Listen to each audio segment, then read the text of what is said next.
Good evening now friends, আমি অমিত বিশ্বাস 2002 WBCS executive, এখন senior deputy secretary government of West Bengal. Actually কি আমি যেটা বারবার প্রত্যেকবার বলে আসছি যে 30 বছর বয়সে ডব্লিউবিসিএস পেয়ে লাভ নেই। যারা গ্রাজুয়েশনের লাস্ট ইয়ারে আছো তারা তখন থেকে পড়াশোনার জন্য শুরু করো, যেটা আমিও করেছিলাম এবং আমি গ্রাজুয়েশনের পরের বছর পরীক্ষা দিয়ে চাকরি পেয়েছিলাম। ডব্লিউবিসিএস পাওয়ার জন্য 3 বছর পড়ার দরকার নেই, 5 বছর পড়ার দরকার নেই। যদি আপনি নিজের থেকে ঠিক করেন আমি 5 বছর লাগাবো ডব্লিউবিসিএস পাওয়ার জন্য, তাহলে আপনাকে তাই করতে হবে। আপনি যদি কোনো কোনো কোনো ইয়েতে যান, মানে যে সমস্ত 1 লাখ টাকা 1.5 লাখ টাকা বা 50 টাকা নেওয়া কোনো ইনস্টিটিউটে যান, তারা আপনাকে শেখাবে হচ্ছে প্রচুর জিনিস পড়তে হবে। আমরা অনেক জিনিস পড়াই, আমরা অনেক ভালো করে পড়াই, সেটা আপনাকে দেখাতে গিয়ে আপনাকে যা চাপিয়ে দেবে সেটা আপনার মনে রাখাও সম্ভব নয়। আর আপনাকে মেমোরাইজ করার যে সায়েন্টিফিক পদ্ধতি আছে সেটাও আপনি করবেন না। আমার ভিডিও আছে, আগে দেখে নেবেন মেমোরাইজ কিভাবে করতে হয়। দরকার হলে পরে আমি আবার পরে ভিডিও করে দেখাবো কি করে কোনো কিছু মেমোরাইজ করতে হয়। ডব্লিউবিসিএস পাওয়া এবং আইএএস পাওয়া কিন্তু বাদ দেওয়ার জিনিস, পৃথিবীর সমস্ত কিছু এর মধ্যে ঢোকানো আছে। আপনি কোনটা বাদ দেবো না ইম্পর্টেন্ট। এই ধরুন কনস্টিটিউশনের প্রথম 2 পাতা নিলে কমসে কম 50টা কোশ্চেন হতে পারে। তাহলে 50টা কোশ্চেন না হয়ে কেন একই কোশ্চেন মানে বিভিন্ন জায়গায় রিপিট হয়ে হয়ে আসছে?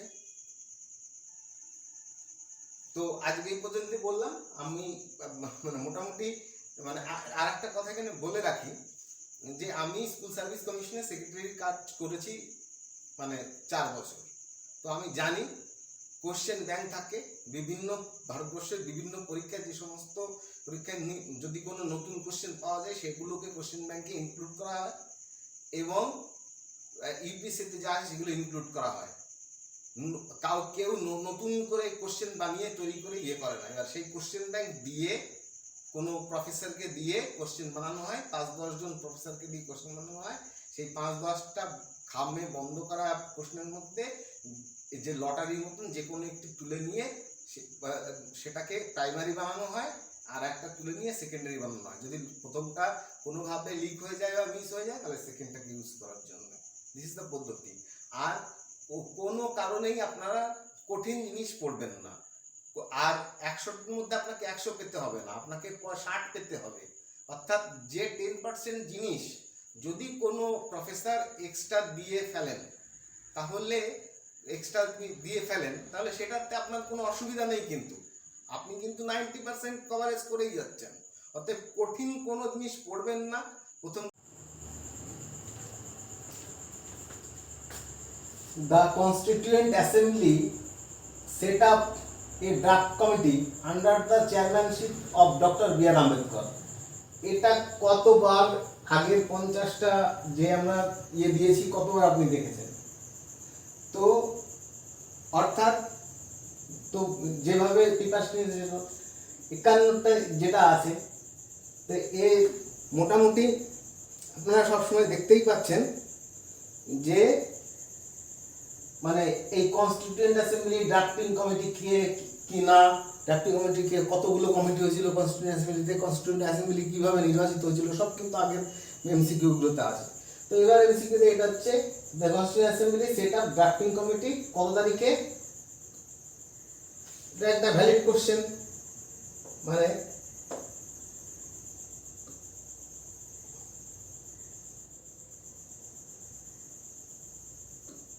আর একটা কথা বলি, আমি কিন্তু এখানে শুধু ডব্লিউবিসিএস এর জন্য পড়াচ্ছি না। ডব্লিউবিসিএস এমন এখানে কিন্তু এই গ্রুপ ডি ও কভার করে এই প্রশ্ন।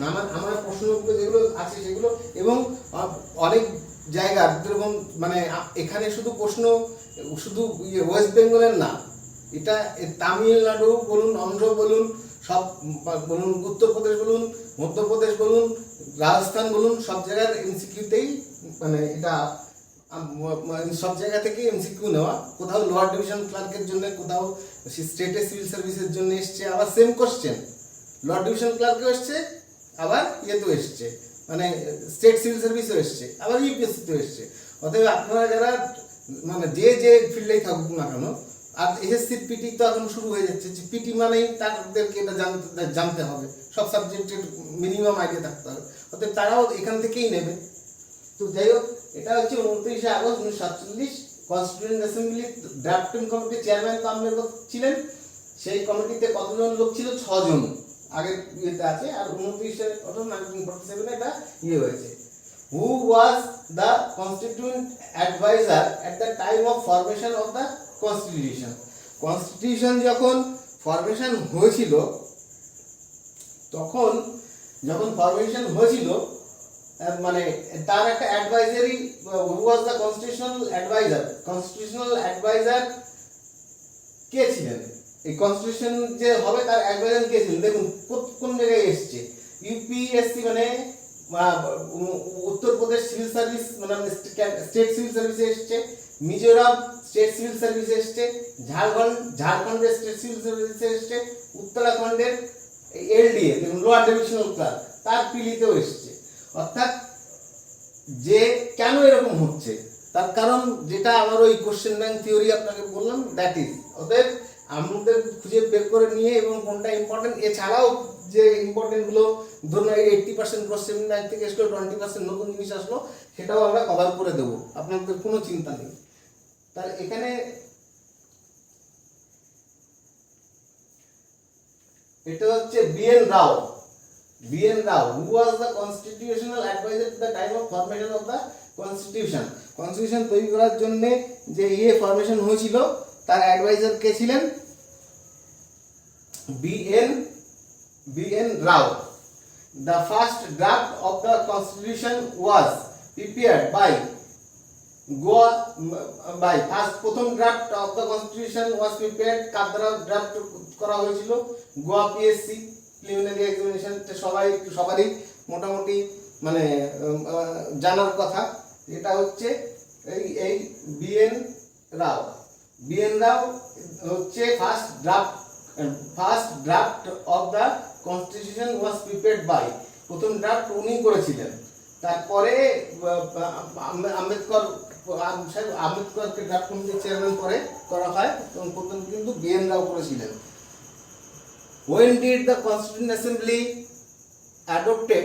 এটা একটু মনে রাখবেন, এটা একটু মানে আলাদা হচ্ছিল, আমরা সবসময় এটা কিন্তু আপনারা এটা গুলিয়ে ফেলবেন যে আমরা জানি ড্রাফট কমিটির চেয়ারম্যান আম্বেদকর ছিলেন, এবং সেটা নিয়ে আমরা অনেক কোশ্চেন, কজন মেম্বার ছিল? 6 জন মেম্বার ছিল। নেহেরু মেম্বার ছিলেন না। নেহেরু মানে রেজলিউশন দিয়ে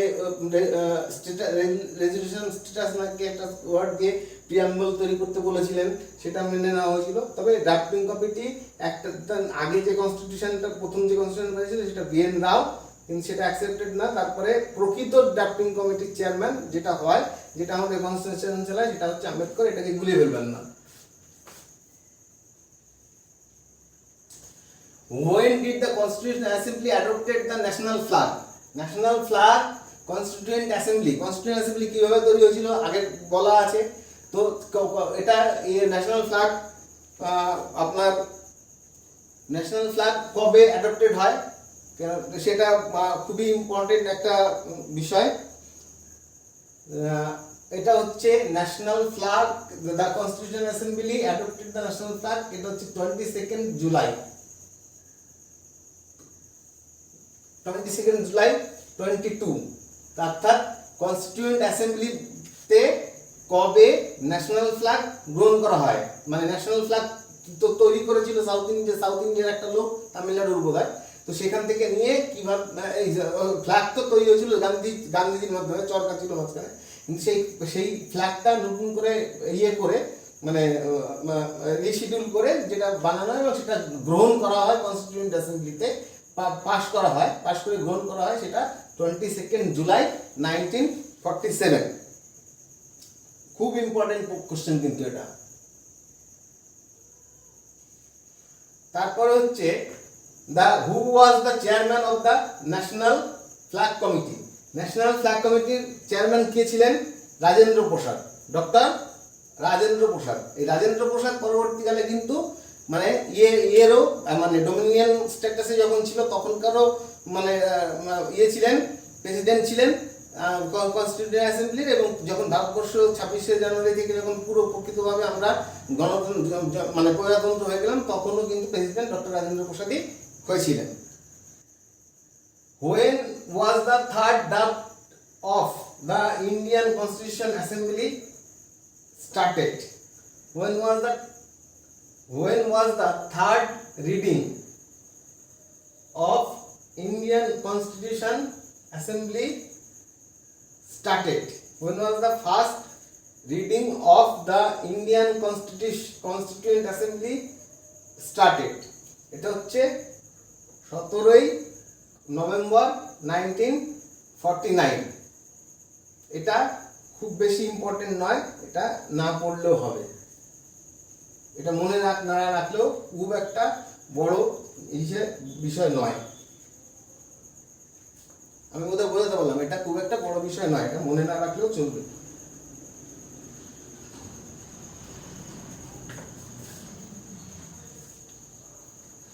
এবার 57,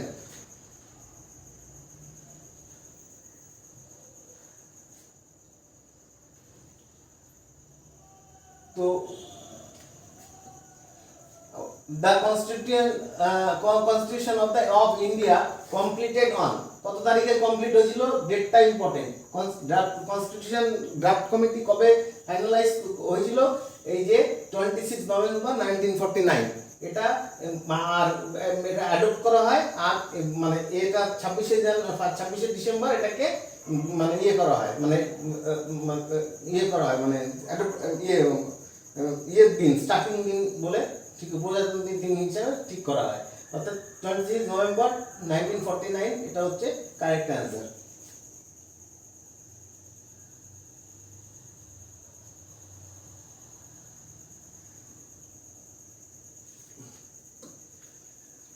The Constitution of India came in force on, Constitution of India কবে মানে স্টার্ট করেছিল কাজ করতে, 26 জানুয়ারি 1950।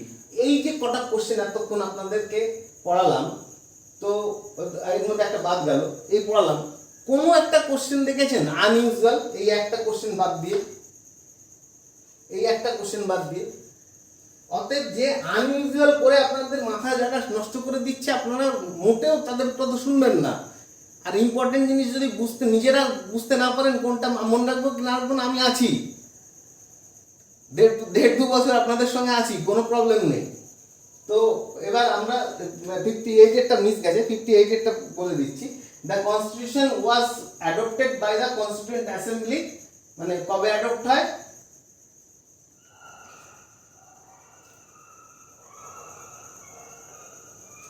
অ্যাডপ্ট হচ্ছে 15 আগস্ট 1949। কিন্তু এটা ভুল উত্তর, 15 আগস্ট না, 26 নভেম্বর 1949 হবে। তার কারণ কনস্টিটিউশনটা তো তৈরি হয়েছে, এর আগের স্লাইডে রয়েছে, কনস্টিটিউশনটা তো মানে ন্যাশনাল ফ্ল্যাগ এই তৈরি হয়েছে, মানে তারপরে রেডি হয়েছে কনস্টিটিউশন, তারপরে অর্থাৎ 26শে নভেম্বর হচ্ছে অ্যাডপ্ট করা হয়েছিল, আর স্টার্টিং ডেট ছিল 26শে জানুয়ারি। 26শে জানুয়ারি স্টার্টিং ডেট করার একটা কারণ আছে, লাহোর কংগ্রেসে 26শে জানুয়ারি প্রথম ইন্ডিয়ান পতাকা কংগ্রেসের যে অল ইন্ডিয়া সভা, তার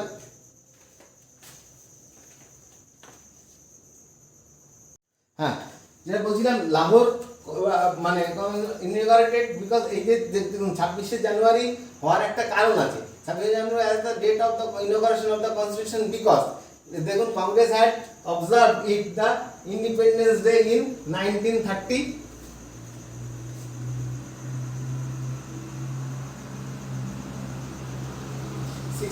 অ্যান্সার হচ্ছে এ, এটা Lahore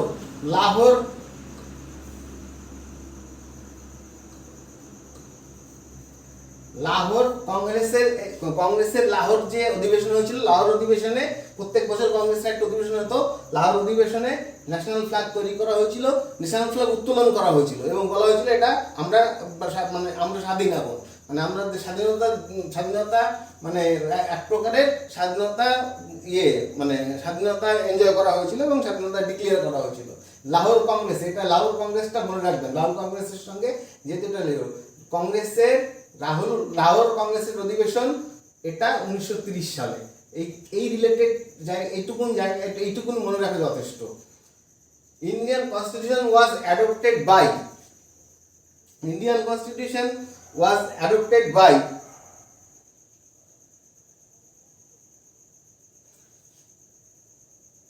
constituent assembly.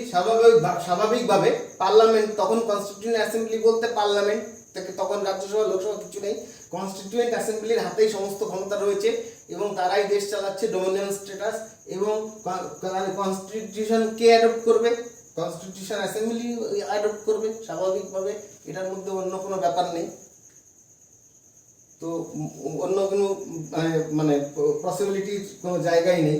The constitution of India was enacted 26 November 1949 by the, enacted করা হয়েছিল 26 নভেম্বর, মানে অ্যাডপ্ট করা হয়েছিল বা এনঅ্যাক্টেড করা হয়েছিল, মানে মানে রাষ্ট্রপতি, তখন গভর্নর জেনারেলের সইয়ের ব্যাপার নেই, যেহেতু ডোমিনিয়ন স্ট্যাটাস আছে, অতএব সেখানে শুধু রেজলিউশন হয়ে মানে হয়েছে, সইয়ের কোনো প্রয়োজন ছিল না। তো ওয়াজ মানে enacted on 26 November 1949 বাই, সেই বাই কে? Constituent assembly. সেম উত্তর হবে কনস্টিটিউয়েন্ট অ্যাসেম্বলি। তাহলে এই দেখুন আবারও সেই কনস্টিটিউয়েন্ট অ্যাসেম্বলি কিন্তু এরকম, এটা ইউপিএসসি মেন, এটা আইএস এর এক্সামে আসছে। আর আপনাদের যত বাজে জিনিস, কঠিন জিনিস, উল্টোপাল্টা জিনিস, এগুলো পড়িয়ে আপনাদের কাছ থেকে টাকা লুটবে আর আপনারা সেই টাকা দেবেন, এটাই হচ্ছে ব্যাপার। The constitution day of India is celebrated on,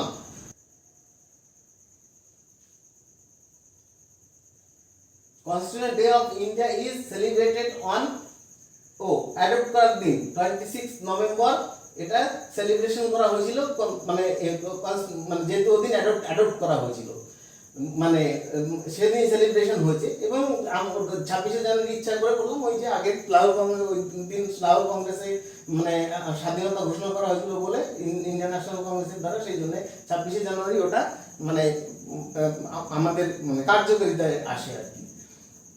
doctor B R Ambedkar elected to the constituent assembly from কোথায়? ওখানে ফ্রম কোথায়? সেটা হচ্ছে ওয়েস্ট বেঙ্গল।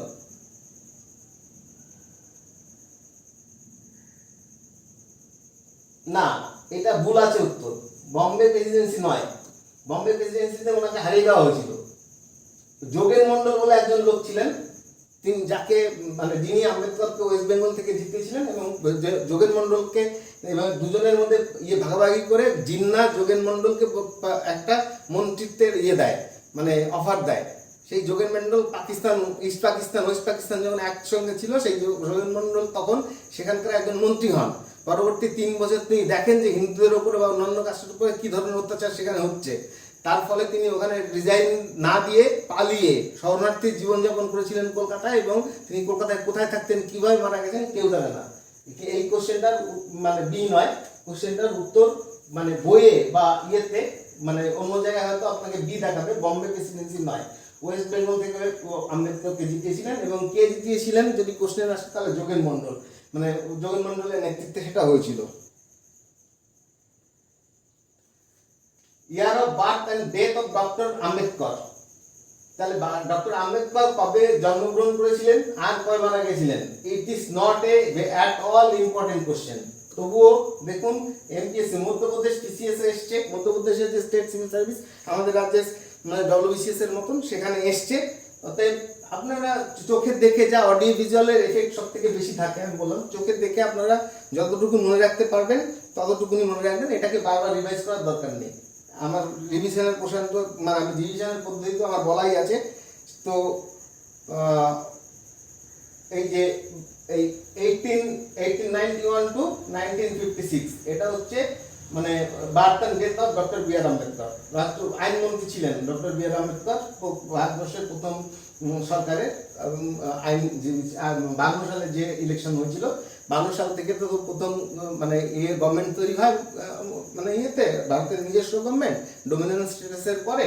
তো সেখানে উনি আইনমন্ত্রীও ছিলেন, এবং ওনার ডেট অফ বার্থের ডেটটা খুব বেশি ইম্পর্টেন্ট নয়, যেরকম আপনাদের ইয়েতে আসছে ওটা থেকে যা মনে রাখবেন। ইন হুইচ ইয়ার ওয়াজ জনগণ মন, মানে জনগণ মন যে আমাদের যে মানে ন্যাশনাল অ্যানথেম, আমাদের দুটো জিনিস আছে, একটা আছে ন্যাশনাল অ্যানথেম আর একটা হচ্ছে ন্যাশনাল সং। তো এটা ন্যাশনাল অ্যানথেম, জনগণ মন হচ্ছে এটা ন্যাশনাল অ্যানথেম। আর আর সেই ন্যাশনাল অ্যানথেম কোন বছর নেওয়া হয়েছিল,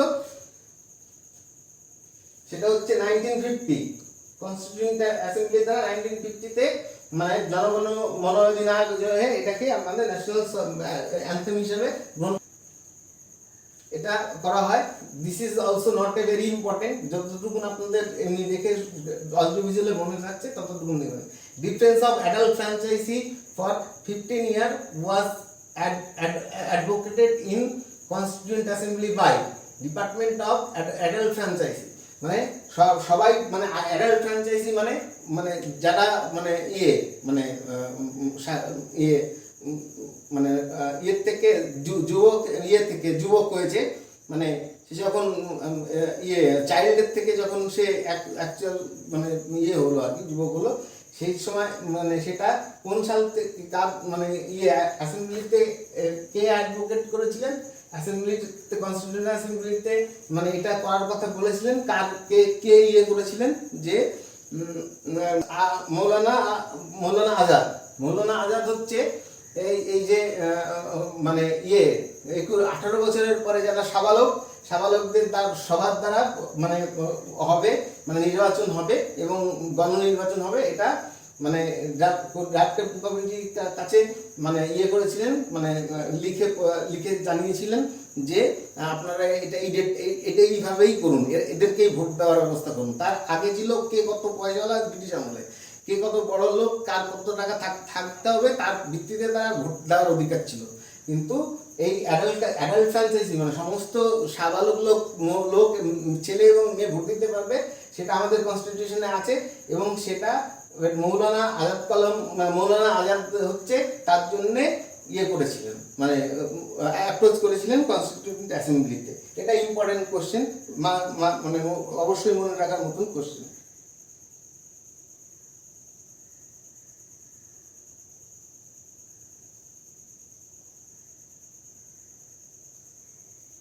Who amongst the following advised that Indian National Congress should be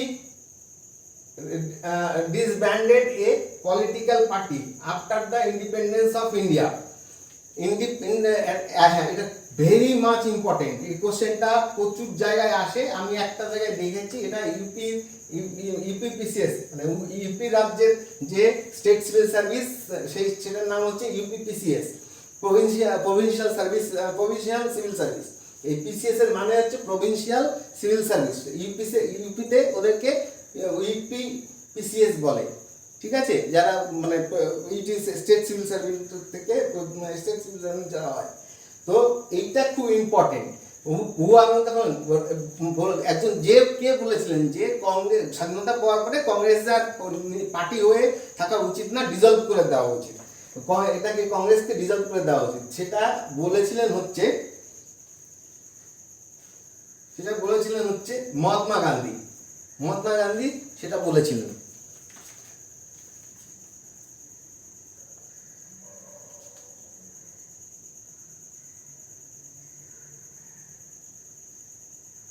Constituent Assembly was Congress and Congress was India. Who said this? মানে এইটা মানে মানে কংগ্রেসই হচ্ছে কনস্টিটিউয়েন্ট অ্যাসেম্বলি আর কংগ্রেসই হচ্ছে ইন্ডিয়া। এই যে অবস্থায় থেকে যেভাবে কংগ্রেস নিয়ে করলো, কংগ্রেসের প্রতি মানুষের যত ভালোবাসা ছিল, আজকে সেই ভালোবাসাটা নেই।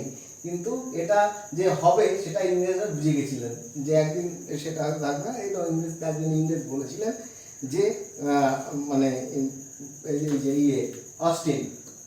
অস্টিন বলেছিলেন যে মানে অ্যাসেম্বলি, কনস্টিটিউয়েন্ট অ্যাসেম্বলি আর কংগ্রেস একই, সেই জন্যে তার কারণ কংগ্রেসের দ্বারাই তো সমস্ত রাজ্য কংগ্রেসের দ্বারাই চলতো। কংগ্রেস তখন অন্য কোনো পার্টি ছিল বলতে মুসলিম লীগ ছিল, কিছুদিন আগে বানানো হয়েছিল, কিন্তু মুসলিম লীগ মাত্র মানে সামান্য কটা ভোট পেয়েছিল, মানে বিভিন্ন প্রভিন্স মিলিয়ে, আর 98টা না কটা সিট পেয়েছিল, তার 260-70টা ভোট পেয়েছিল ইয়ে মানে ন্যাশনাল কংগ্রেস।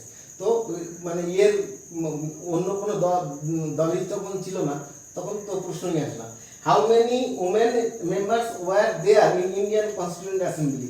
ইম্পর্টেন্ট কোশ্চেন, এটা সচরাচর আসে না, আমাদের পিএসসিতে এখনো আসেনি, এটা আসার সম্ভাবনা আছে।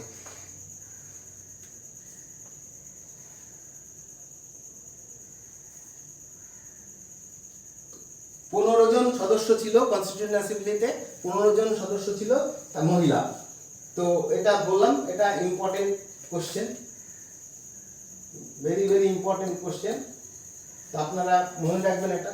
The state and the constitution government derive power from, মানে স্টেট আমাদের যে ভারতবর্ষ, তারা পাওয়ার কোথা থেকে মানে ড্রাইভ করেছে, কনস্টিটিউশন মানে কোথা থেকে পাওয়ারটা পেয়েছে, সেই পাওয়ারটা পেয়েছে কোথা থেকে, এটা একটু ঘুরিয়ে প্রশ্ন করেছে। সেটা হচ্ছে দ্য কনস্টিটিউশন অফ ইন্ডিয়া। নিশ্চয়ই কনস্টিটিউশন ইন্ডিয়াতেই যেভাবে বলা আছে সরকার চলবে, সেইভাবেই সরকার চলে, আর অন্য কোনো তো আর পথ নেই। তাহলে আর মানে কনস্টিটিউশনই তো হচ্ছে রাষ্ট্র, সার্বভৌমত্বে তো কনস্টিটিউশন, আর কনস্টিটিউশন তো মাদার ল, তার মাধ্যমেই তো সমস্ত কিছু, সুপ্রিম কোর্ট বলুন, হাইকোর্ট বলুন, মানে যা কিছু আছে সব তো কনস্টিটিউশনে। রাজ্য কি আইন বানাতে পারবে, কেন্দ্র কি আইন বানাতে পারবে, এভরিথিং তো কনস্টিটিউশনের বাইরে তো কিছু করা যাবে না। যদি কনস্টিটিউশনের বাইরে কোনো আইন পাস হয়, তাহলে সেটা জুডিশিয়ারি টেক আপ করে নেবে, তখন ওটাকে মানে ইয়ে করে দেবে, মানে ওটা ইয়ে কি বলে অ্যান্টি কনস্টিটিউশনাল বলে দেবে, এবং তখন সেই আইনটা কার্যকরী হবে না। এর আগে বহুবার এরকম হয়েছে যে আইন পাস হয়েছে কিন্তু ইয়ে আনকনস্টিটিউশন বলে দিয়েছে সুপ্রিম কোর্ট। সুপ্রিম কোর্টেরকে এই পাওয়ার দেওয়া আছে যে যে কোনো আইন যদি আইনের কনস্টিটিউশন বিরোধী হয়, তাহলে সুপ্রিম কোর্টেরকেই পাওয়ার দেওয়া আছে কনস্টিটিউশনে, যে তারা সেটাকে আনকনস্টিটিউশনাল ঘোষণা করতে পারে, এবং সেটা তার কার্যকারিতা থাকবে না তখন, মানে যেদিন থেকে ঘোষণা হবে। 74. How many provinces was the Congress ministry formed in the election year 1937? How many provinces was the Congress ministry? মানে কতগুলো প্রভিন্সে কংগ্রেসের মিনিস্ট্রি ছিল, মানে এটা 1937। It is not very important নয়, কিন্তু তবুও আমরা পড়ার জন্য মানে স্বাভাবিকভাবে অডিও ভিজুয়ালে যা আছে একটু মনে মানে দেখলে যা যেটুকু মনে থাকে। এটা 9টা প্রভিন্সে 1935-এর যে অ্যাক্ট হয়েছিল, সেই অ্যাক্টে যে ফেডারেল গভর্নমেন্ট স্থাপনের, ফেডারেল টাইপের একটা মানে গভর্নমেন্ট তৈরি করার যে মানে স্ট্রাকচার 1947 ইন্ডিয়ান অ্যাক্টে যেটা করা হয়েছিল, তো সেখানে তো মানে ফেডারেল গভর্নমেন্ট ছিল, অর্থাৎ বিভিন্ন রাজ্য ছিল। তো কটা রাজ্যে কংগ্রেস ক্ষমতায় ছিল? 9টা রাজ্যে।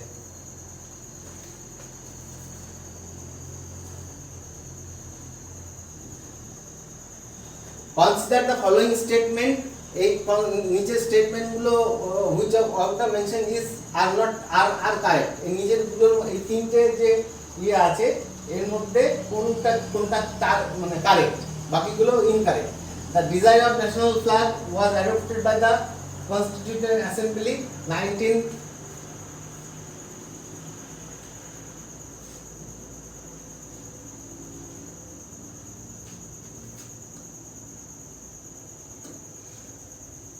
এটা হচ্ছে এইটা।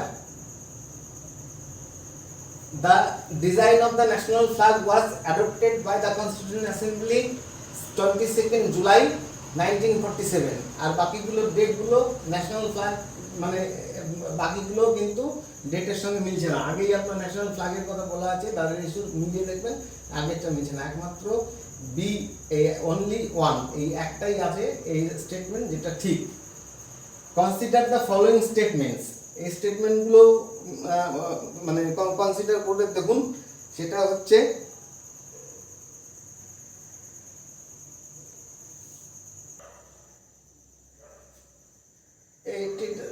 সি, আপনারা এখানে যান the discussion of third round of বৈঠক। এটা কিন্তু ইম্পর্টেন্ট নয়, এটা না পড়লেও চলবে, যদিও বা আইএস বললাম না, ম্যাক্সিমাম 90% আসে হচ্ছে প্রিভিয়াস ইয়ারের কোশ্চেন থেকে। 10% যারা যে যে সাবজেক্টের কোশ্চেন বানায় নিশ্চয়ই মানে ইয়েকে মানে সায়েন্সের প্রফেসরকে দিয়ে সায়েন্সের ইয়ে বানানো হবে, এটাই স্বাভাবিক। সায়েন্সের প্রশ্ন বানানো হবে, সায়েন্সের পোর্শনটা ইংলিশের একজন ভালো প্রফেসর দিয়ে বানানো হবে, এবং কোশ্চেন ব্যাংক থেকেই হবে। এবং কোশ্চেন ব্যাংক যে মানে আপডেট করা হয় কী পদ্ধতিতে সেটাও আমি বললাম। এবং আমি বললাম যে আমি 11 থেকে 14 মানে এসএসসির মানে অ্যাক্টিং চেয়ারম্যান, অ্যাক্টিং সেক্রেটারি ছিলাম। অতএব আমার হাতে প্রায় 60-70 হাজার মানে গ্রুপ সি মানে হেডমাস্টার মশাই গ্রুপ সি সমস্ত স্কুলের, এবং মানে যে ইয়ে পরীক্ষা 2012 সালে 12 পরীক্ষায় ওটা আমার নিজের করা। এবং যদি ইয়ে না হয় তাহলে আপনারা অমিতেশ বিশ্বাস এসএসসি, অমিতেশ বিশ্বাস এসএসসি বলে সার্চ করবেন।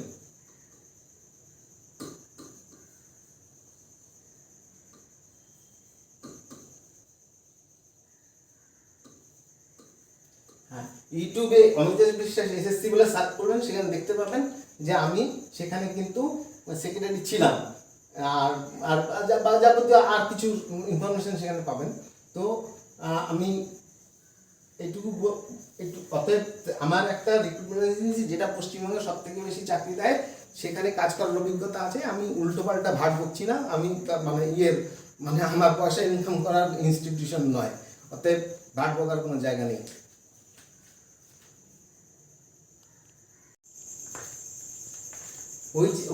Which among the following was not a feature of provincial executive according to Government of India Act? Government of India Act অনুযায়ী মানে এর মধ্যে মানে কোনগুলো মানে মানে ইন্ডিয়া অ্যাক্ট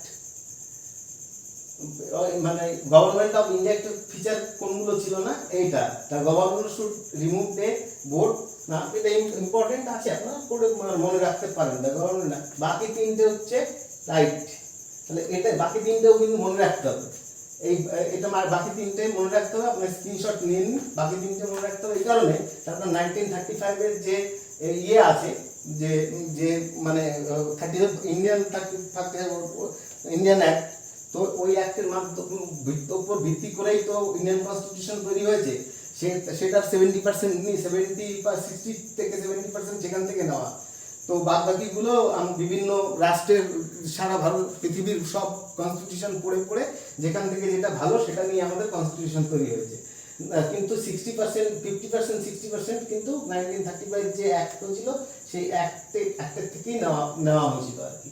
তো এই তিনটে, the executive authority of the province vested on governor, there was council of ministers to advise governor, মানে এখানেও একই ব্যাপার, মানে গভর্নর কিন্তু কাউন্সিল অফ মিনিস্টারের যেটা অ্যাডভাইস করা থাকবে সেটা মানে গভর্নর বলতে পারবেন, তার বাইরে তার বলার কথা না অ্যাজ পার রুল। কিন্তু আমাদের রাজ্যে তো সেটা হয় না, গভর্নর সবসময় যে কোনো উল্টোপাল্টা কিছু বলতেই থাকেন, করেন। কিন্তু নিয়ম অনুযায়ী তার যে কোনো ভাষণ যাই হোক না কেন ক্যাবিনেটে পাশ হওয়ার কথা, তারপরে সেই ভাষণ দেখে দেখে তার পড়ার কথা। আপনি ভারতবর্ষের রাষ্ট্রপতিকে কোথাও এরকম টুইট করে ভোটভাট বকতে দেখেছেন না? দেখেননি। আমাদের রাজ্যপাল করছেন, তো করছেন, কি করা যাবে। The first attempt to introduce a representative and popular element in the governance of was made through, তাই মানে এটা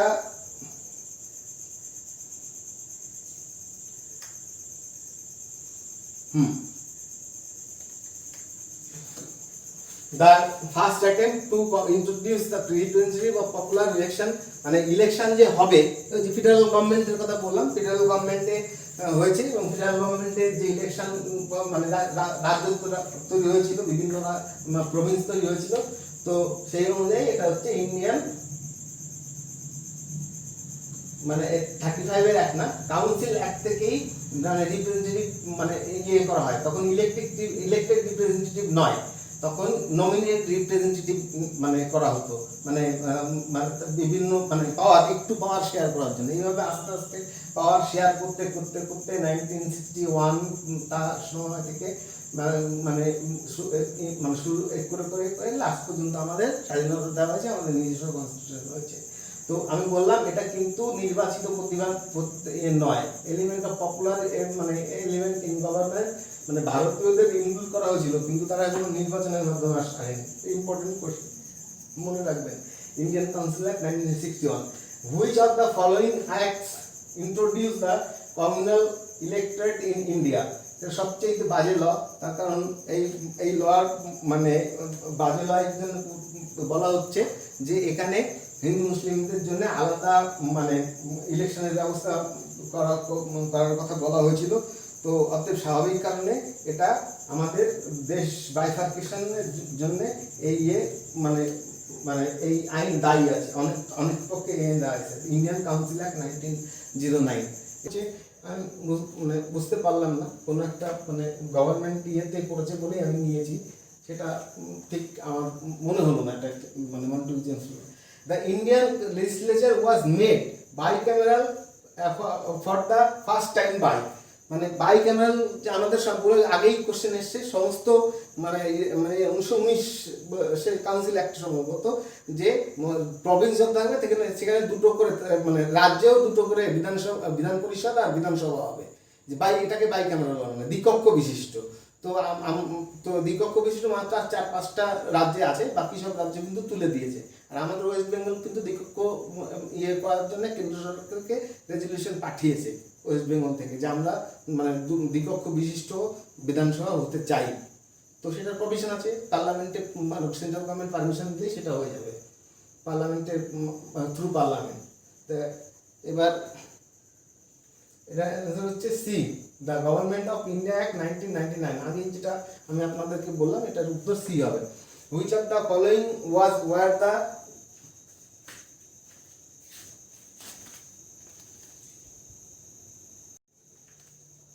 Which of the following were the main structure of the Government of India Act 1919?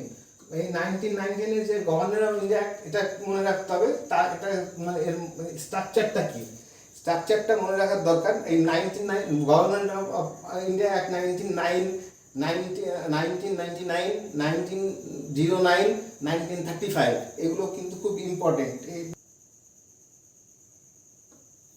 1 আর 3, the act provided for the establishment of first time of Indian public service commission, অর্থাৎ ইন্ডিয়াতে public service commission মানে আমাদের যেরকম PSC বা provincial service commission, এটা করা হয়েছিল এই অ্যাক্টের মাধ্যমে।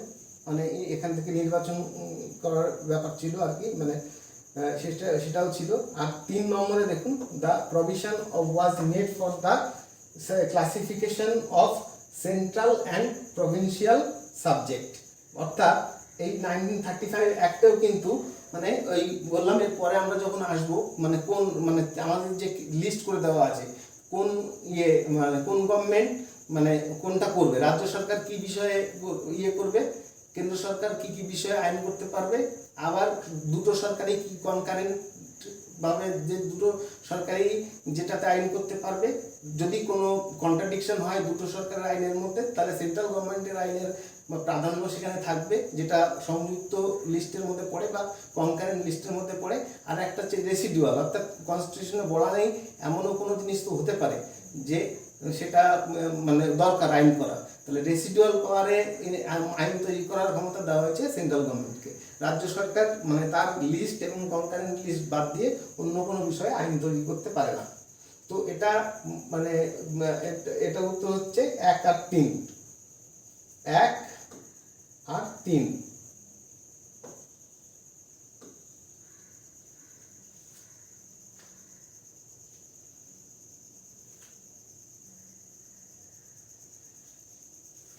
The Government of India Act আবার 30 based on government of India act কিসের উপর ভিত্তি করে?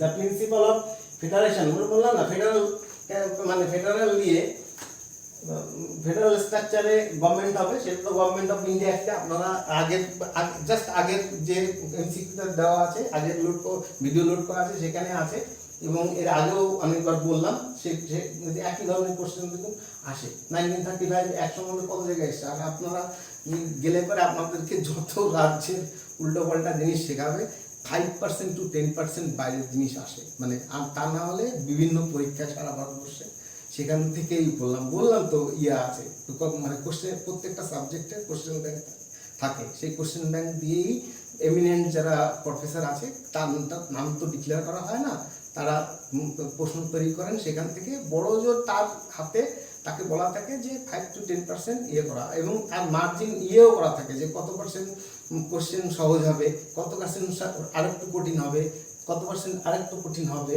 ওই ইয়ের থেকেই কিন্তু কোশ্চেন ব্যাংক থেকেই।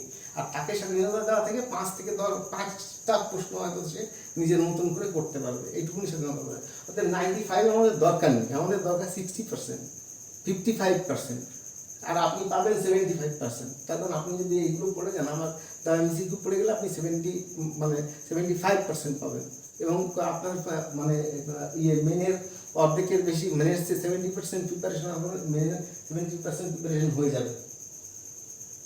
The first definite step of providing parliamentary control over the East India Company was taken by পার্লামেন্টের, অর্থাৎ ইস্ট ইন্ডিয়া কোম্পানি কে আর মানে ইস্ট ইন্ডিয়া কোম্পানিকে বাদ দিয়ে গভর্নমেন্ট, ইন্ডিয়ান গভর্নমেন্টের যে ইয়ে দায়িত্ব সেটা মানে প্রথম নিয়ে নেওয়া হয়, মানে ইয়েতে ব্রিটিশ পার্লামেন্টে নিয়ে নেওয়া হয়, ব্রিটিশ পার্লামেন্টের অধীনে নিয়ে নেওয়া হয়। তখন আর ইস্ট ইন্ডিয়া কোম্পানি 1757 পর্যন্ত কাজ ইয়ে করেছে।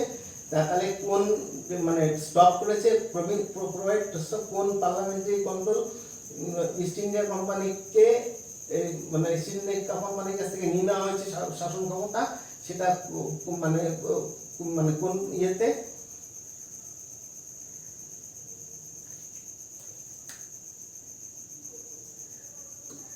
The regulating act 1973।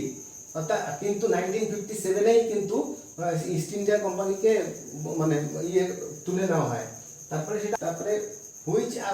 which of the following were commercial activities of the East India Company if finally out to an end, মানে কোন আইনে মানে ইস্ট ইন্ডিয়া কোম্পানির মানে ইয়ে কমার্শিয়াল অ্যাক্টিভিটি বন্ধ করে দেওয়া হয়, শেষ করে দেওয়া হয়, ইস্ট ইন্ডিয়া কোম্পানি আর মানে ইয়ে করতে পারে না, সেটা কোন আইন অনুযায়ী?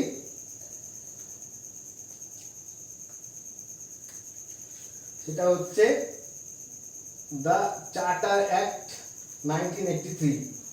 সিবিএস পরীক্ষা এসছে, ইম্পর্টেন্ট, এটা ভেরি মাচ ইম্পর্টেন্ট কোশ্চেন। এটা চার্টার অ্যাক্টের মাধ্যমে এটা করা হয়েছিল। কি করা হয়েছিল যে ইস্ট ইন্ডিয়া কোম্পানি আর ব্যবসা করতে পারবে না, মানে সেই আইনটা পাস করা হয়েছিল ব্রিটিশ পার্লামেন্টে, এবং তার নাম হচ্ছে এই যে দ্য চার্টার অ্যাক্ট 1933।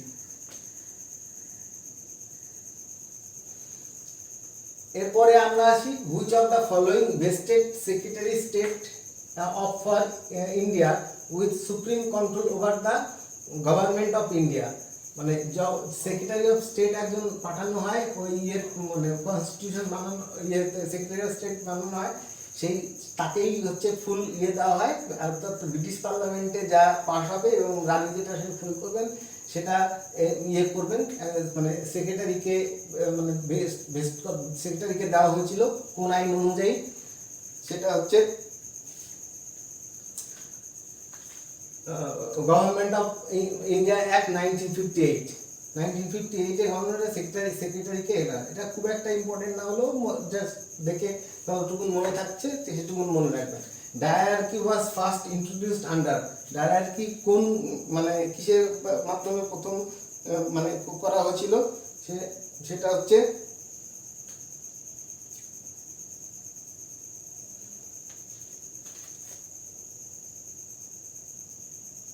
এই যে মন্টেগু চেমসফোর্ড রিফর্মস।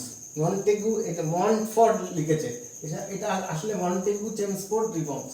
সেই মন্টেগু চেমসফোর্ড রিফর্মস অনুযায়ী মানে ডায়ারার্কি তৈরি হয়, দ্বৈত শাসন ব্যবস্থা। অর্থাৎ এখানেও একটা গভর্নমেন্ট থাকবে, আবার মানে ইয়েদেরও মানে ব্রিটিশ গভর্নমেন্টের পুরো কন্ট্রোল থাকবে ইয়ের উপরে, ইন্ডিয়ার উপরে।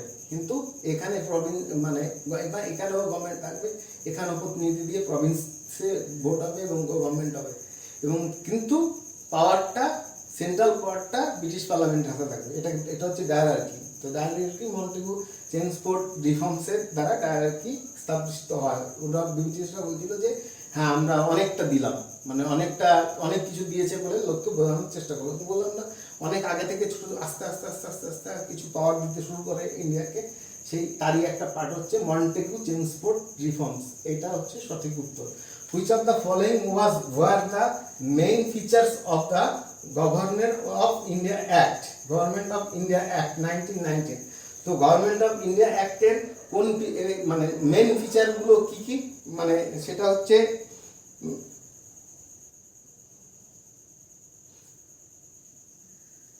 মেইন ফিচার হচ্ছে 2 আর 3। 2 হচ্ছে the devolution of legislative authority by the centre, এটা করা হয়েছিল সেন্টারের দ্বারা হবে। Exception and reconstructions of central and provincial legislature. এই যে প্রভিন্সিয়াল লেজিসলেচার মানে কিরকম হবে, কত বড় হবে এবং সেটা কিভাবে হবে, সেগুলো করার যে ফিচার, মানে সেগুলো করার যে পদ্ধতি, সেটা এই 1999 এর অ্যাক্ট অনুযায়ী হয়েছে। আমি আগেই বললাম যে এরকম পরপর যে অ্যাক্ট আছে, প্রতিটা অ্যাক্টে কিছু কিছু করে আমাদেরকে দেওয়া হয়, মানে চুয়ে চুয়ে স্বাধীনতা পেয়েছি আমরা একটু একটু একটু করে। তারপরে 1935 এর গভর্নমেন্ট, ইন্ডিয়া গভর্নমেন্ট একটা খুব ইম্পর্টেন্ট গভর্নমেন্ট। তো আশা করি বন্ধুরা আজকে এই পর্যন্ত, সবাই ভালো থাকবে, গুড নাইট, আবার দেখা হবে কালকে। আমরা বললাম যে আমার আগের ভিডিওগুলো 6টা ভিডিও আছে কিসের উপরে,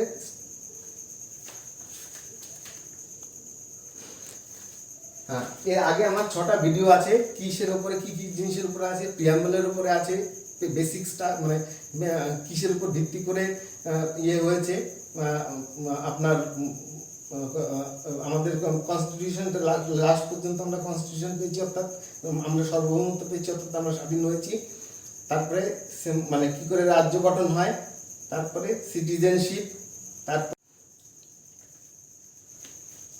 যেটা বলছিলাম সেটা হচ্ছে যে এখানে আমার যে ইয়ে আছে, মানে আমার যে চ্যানেল আছে ওই চ্যানেলে যাবেন। এইগুলো অ্যাকচুয়ালি আগে আমরা কি করেছি, 6টা ক্লাস নিয়েছি। 6টা ক্লাস ছিল ব্রড, অর্থাৎ আমরা বুঝিয়ে দিয়েছি কনস্টিটিউশন কিভাবে কি কি না, সেটা মাল্টিপল চয়েস না, সেটা লেকচার মানে সেইটা মানে ওইগুলো সম্বন্ধে জানা কি কি আছে। স্ট্রাকচার অফ ইন্ডিয়ান ইয়ে মানে কনস্টিটিউশনের স্ট্রাকচার কিভাবে তোলে সেটা আছে সেখানে। আর একটা কি আছে, আর একটা জিনিস সেখানে আছে হচ্ছে মানে ফরমেশন ফরমেশন অফ স্টেট আছে। তারপরে কি আছে, মানে কনস্টিটিউশন অফ ইন্ডিয়া আছে। তো এই সমস্ত বিষয়ে এবং 32 অর্থাৎ আর্টিকেল 28 পর্যন্ত আমাদের কভার করা আছে। তারই ভিত্তিতে যে এমসিকিউ গুলো হতে পারে সেটাই আমরা এখানে মানে মানে করেছি, ঠিক আছে। এবার আপনাদের নিশ্চয়ই আছে এবং এই কোশ্চেনগুলো বিভিন্ন প্রভিন্সের, এমনকি তামিলনাড়ু থেকে শুরু করে অনেক স্টেটের তার কোশ্চেন অ্যান্সার নিয়ে, তামিলনাড়ু, অন্ধ্রপ্রদেশ, মধ্যপ্রদেশ, ইউপিএসসি সব নিয়ে এই কোশ্চেনগুলো তৈরি করা এবং কালেক্ট করা, বিভিন্ন বইয়ের থেকে কালেক্ট করা, যেটা একটা ইনস্টিটিউশনের কাজ, মানে যেটা একটা টিচিং। কিন্তু তারা কেন করে না সেটা পরের ভিডিও বলবো। কেন তারা করে না তার কারণ আছে, তার পরের ভিডিও বলবো। আর কেন আপনি চাকরি পেতে 5-10 বছর আপনার লেগে যায় বা অথবা চাকরি পান না, ওই ইনস্টিটিউশনগুলোর জন্যই আপনারা চাকরি পান না, চরম মেধা থাকা সত্ত্বেও। অনেক আপনাদের থেকে আন্ডার মেধা অনেক ছেলে মেয়ে চাকরি করছে, তার থেকে 10 গুণ মেধা নিয়ে অনেক ছেলে মেয়ে বসে আছে। তার কারণ হচ্ছে তারা যেহেতু ভর্তি হয়েছে ওই সমস্ত ইয়েগুলোতে, মানে ওই 1-1.5 লাখ টাকার বড় বড় যারা নিচ্ছে, মানে টাকা নিচ্ছে, আপনাকে ইয়ে করে দেবে, ডব্লিউবিসিএস বানিয়ে দেবে, আপনার যে কোনো চাকরি হয়ে যাবে, কম্বাইন কোর্সে স্টাফ সিলেকশন কমিশনে, আপনার সেন্ট্রাল স্টাফ সিলেকশন কমিশনে চাকরি, রেলে চাকরি হবে, এসব চাকরি হবে করে আপনাকে বিভিন্ন কোর্স বানিয়ে 1-1.5 লাখ টাকা আপনার কাছ থেকে নিয়ে নিচ্ছে। আগে সেটা বন্ধ করুন এবং ইম্পর্টেন্ট জিনিসগুলো বোঝার চেষ্টা করুন। আমি যেভাবে পড়াচ্ছি সেইভাবে ক্যাচ করার চেষ্টা করুন। যদি না হয় তাহলে আমি আছি 2 বছর আপনাদের সঙ্গে, আমি প্রথম থেকে বলছি। গুড নাইট, নমস্কার, ভালো থাকবেন।